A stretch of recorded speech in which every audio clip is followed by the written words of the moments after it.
امروز میخوام یه غذای خیلی ساده درست کنم با دال عدس و چند تا چیز معمولی که احتمالاً توی خونه همه هست. ولی ترکیب آخرش خیلی فراتر از انتظار در میاد. بیا از اول با هم درستش کنیم. اول از همه دال عدس رو میریزیم داخل یه ظرف. روش آب میریزیم تا خیس بخوره. این کار کمک میکنه هم زودتر بپزه هم بافتش لطیفتر بشه. اگه عجله نداری 30 دقیقه خیس خوردن عالیه. حالا بریم سراغ بادمجون. پوستش رو میگیریم و به صورت مکعبی خرد میکنیم و میریزیم داخل سینی فر.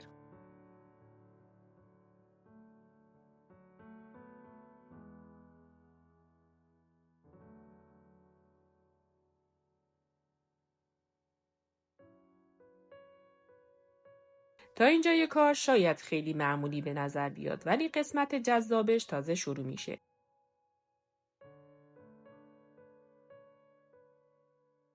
سیب زمینی رو هم مکعبی خرد میکنیم و به سینی اضافه میکنیم. خوشحال میشم بدونم از کدوم شهر یا کشور ویدیوی آشپزی من رو دنبال میکنید. تو کامنت ها برام بنویسید.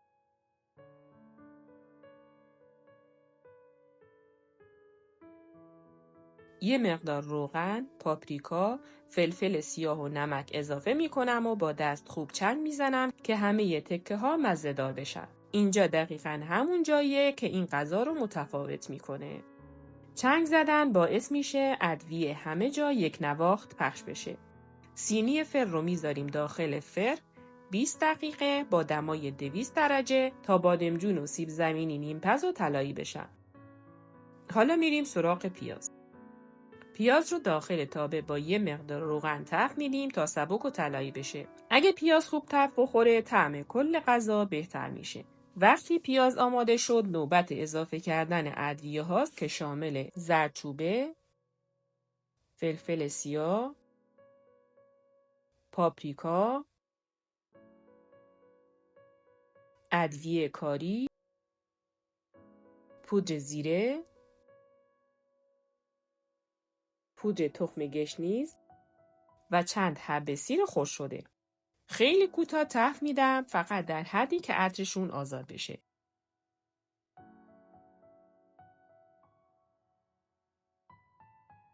بعد رو به گوجه رو اضافه میکنم و حتما چند دقیقه تفتش میدم. این کار هم رنگ غذا رو بهتر میکنه هم بوی خامی رب رو میگیره.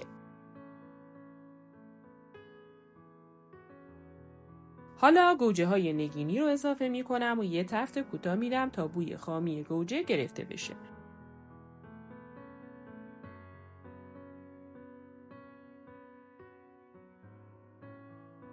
بعدش دال عدس خیس خورده، نمک و آب جوش میریزم روش و یه هم میزنم تا همه مواد با هم مخلوط بشن. در تابه رو میذارم و اجازه میدم حدود نیم ساعت آروم بپزه. بعد 20 دقیقه در قابلمه رو باز میکنم و بادمجون و سیب زمینی رو اضافه میکنم و یه هم آروم میزنم.